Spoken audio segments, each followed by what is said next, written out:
If you can call somebody an egregious liar, Susan Garrett will be it. And she's been lying for a whole lot of years. She breaks down the quadrants of dog training, and I'm going to explain her lies and what she's telling you and why she's telling you, why she's lying to you.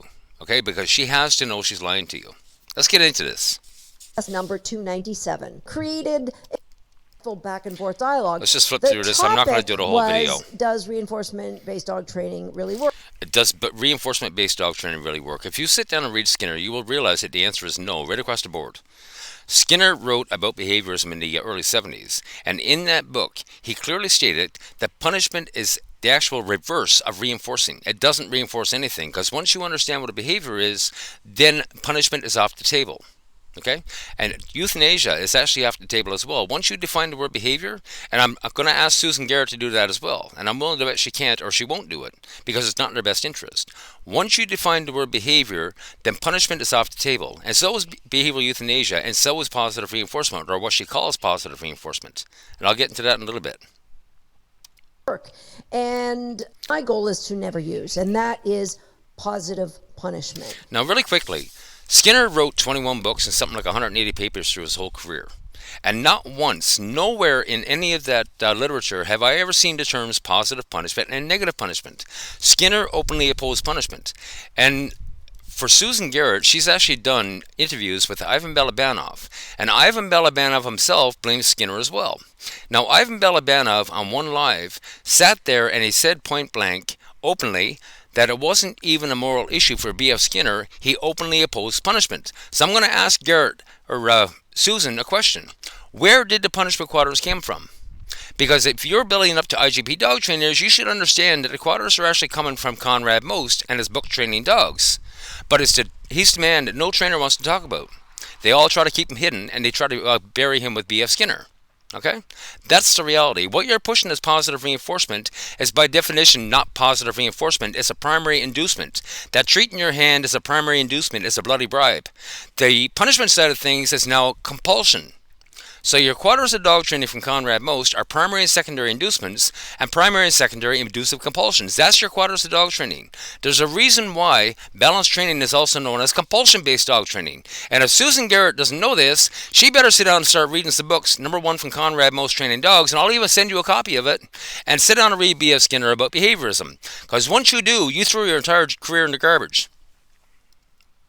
And positive punishment is adding something to the dog that suppresses the behavior. Now, also known as compulsion-based dog training. Conrad Most. And if you don't know who Conrad Most is, and I'm not surprised that dog owners and most trainers don't even know who Conrad Most is, Conrad Most wrote a book back in 1910. Conrad Most took German Shepherds, and only German Shepherds, and he trained them by a hook or by a crook for the war effort. Okay? Conrad, in that book, laid out rules for beating your dog into submission with that shit on a stick if they get snarky with you. Okay? That's the reality, and that is the very basis for what's known as dog training today. Now, why did people like Susan Garrett and the other trainers reach into B.F. Skinner? Because there's no behaviorist logo. There's no behaviorist with Conrad Most. There's no psychology with Conrad Most. And in order for them to call themselves behaviorists, they need to start getting into B.F. Skinner. And they lie about B.F. Skinner while they're trying to hide Conrad Most.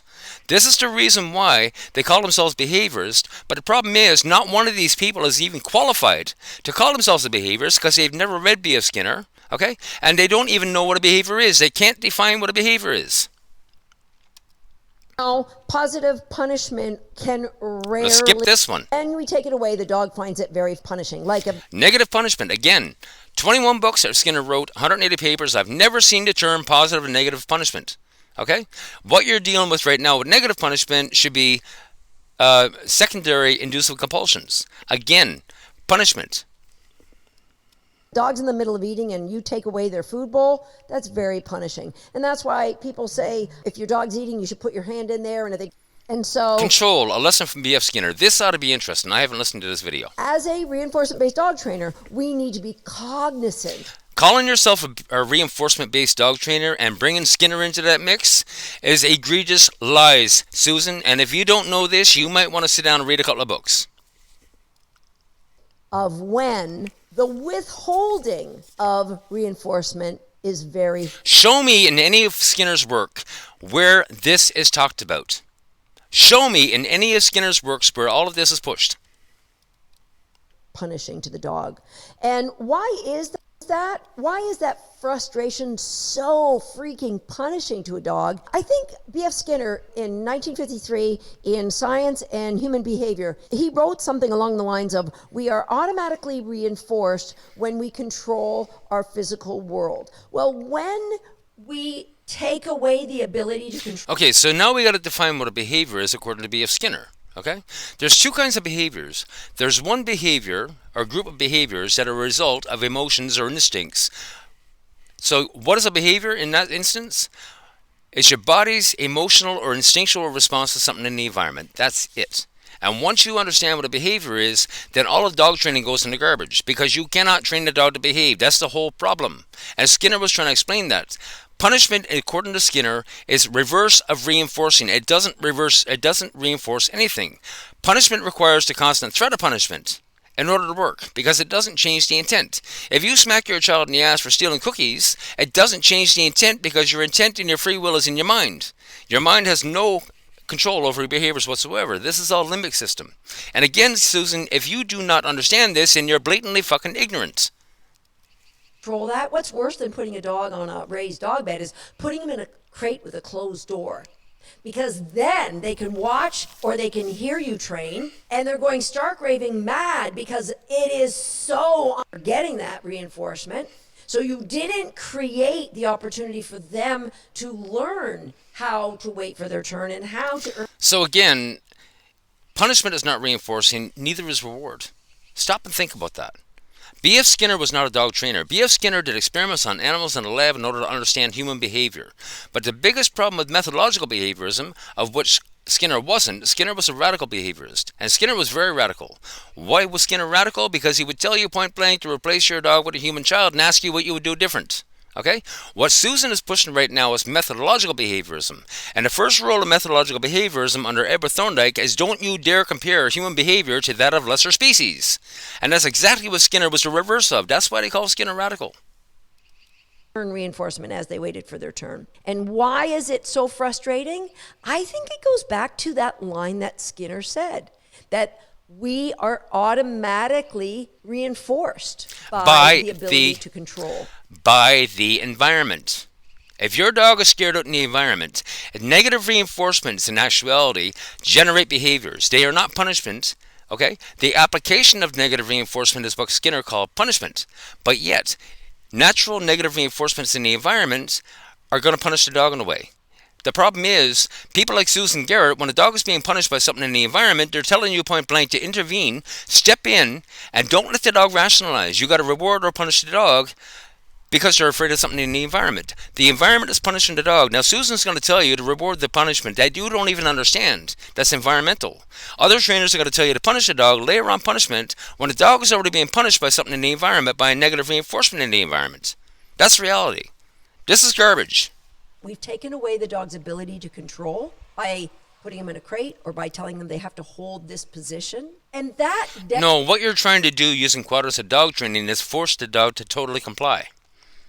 That's not dog training. Okay? What is operant conditioning?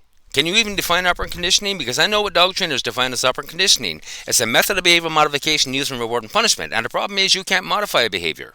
That's the biggest lie there is. You cannot modify a behavior.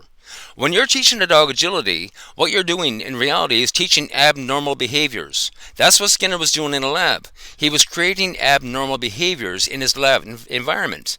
So when you're teaching agility, I've never seen a dog look at a set of poles and go automatically, oh, I'm going to weave through those. No, you need to train the dog. That's an actual abnormal behavior. A dog sits by default is a natural behavior. A dog sitting on command is an abnormal behavior. This is what dog trainers are supposed to teach. Dog trainers are supposed to be teaching dogs to do specific tasks, not working in focus on behavior. You do not belong in the behavior ring. Period. End of sentence. Demonstrates, as Skinner said, that control becomes a general reinforcer to all of us.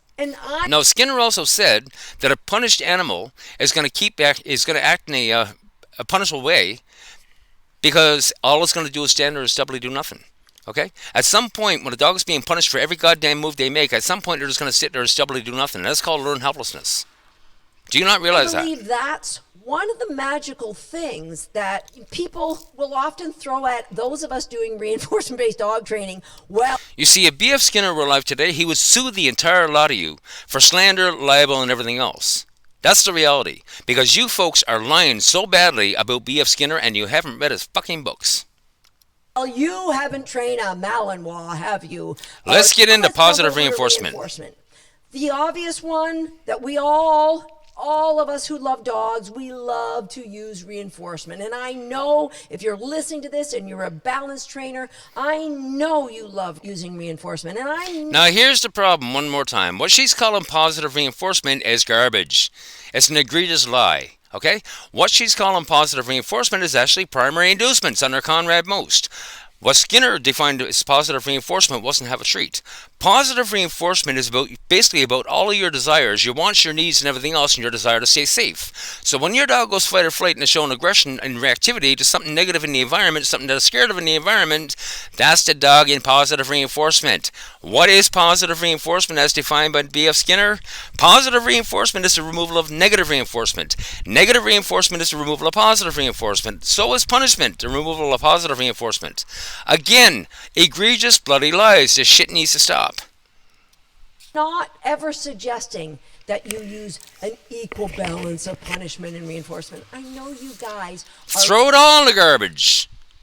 Throw it all in the garbage. You see, with the Facebook group and all the information I'm putting out, the only way you're going to have true success with your dog and get a calm dog, a well-behaved dog, is by throwing everything dog training in the garbage. The people in the group, all the people I've discussed through consults and whatever have you, they threw dog training in the garbage and they started going with psychology. Dog training is causing such a mess today, and I'm telling you right now, I want to see every dog trainer out there that's pushing all this garbage get sued up the wazoo. doing your best to use reinforcement. I do believe, though, that those of us who are reinforcement based have a wider range of reinforcers. Okay. Negative reinforcement. Let's see what you got to say about negative reinforcement, because this is a big one. And the fourth quadrant is negative reinforcement. Now, negative, taking it away, and then the dog finds that reinforcing. That means what was happening was unpleasant. How? Bullshit. Again, if you would sit down and read B.F. Skinner, Skinner would tell you that negative reinforcement is the removal of positive reinforcement. Negative reinforcement in reality shapes behavior, generates behavior. What behaviors? Fight and flight. Your pure reactivity and aggression response that every animal has, human beings, etc., even dogs. It's all the same thing. Skinner understood that the cause of human behavior is no different from the cause of the dog's behavior, the pigeon, or the rat's behavior. This is egregious lies meant to extort dog owners for money. How would a reinforcement-based dog trainer use that? We would have to put the dog into a place. You see, they keep talking about using it. Positive and negative reinforcement isn't a tool you wield. It's not something you pull out of a bag. It's not a tool that you apply. That's the reality. Positive reinforcement is your desires for all the good things in life and your desire not to fucking die. Negative reinforcement is the removal of positive reinforcement. Positive reinforcement is the removal of negative reinforcement. I'm always telling people, you know what? Positive reinforcement is all about turning negatives into positives. I don't know what you're getting on with negative reinforcement. Skinner himself in the book about behaviorism, if you would sit down and read it, if everybody would sit down and read it, negative reinforcement removes positive reinforcement. Negative reinforcement generates behaviors, where punishment attempts to remove the behavior from a bloody repertoire. Of discomfort. Balance trainers use this by creating a situation that the dog wants to avoid. The most benign might be putting leash pressure to get a dog to do something. To get a dog to do something. There you go. There is your inducements and compulsions. Inducements are meant as a treat designed to bribe your dog to try to get your dog to do something. It's not positive reinforcement. If Skinner woke up today and seen the fucking state of dog training blamed on him, he would sue the entire lot of you. Okay? What is compulsion-based dog training? It's trying to get your dog to do something. You're forcing your dog to do it. And they're lying to you. They're calling this shit positive and negative reinforcement and positive and negative punishment. This needs to stop. Garrett and Susan, this needs to stop. And again, I'm going to offer you the same thing as I offered every other dog trainer. You want to do a podcast with Ivan Benavalov and every other trainer. Get on podcast with me and let's discuss Conrad Most and the real B.F. Skinner. And let's sort your lies out. If you don't know your line, then that's a serious problem. Pull up, and the dog says, how do I get out of this? Oh, I'm going to sit down. And then that gets reinforced by the release of that pressure. And it could be... What a load of nonsense. This is a load of nonsense. And we wonder why I got so many problem dogs today. Because they've redefined operant conditioning, they've redefined positive reinforcement, they've redefined negative reinforcement, and they're bullshitting you. I can't even listen to this shit anymore. Have a good day.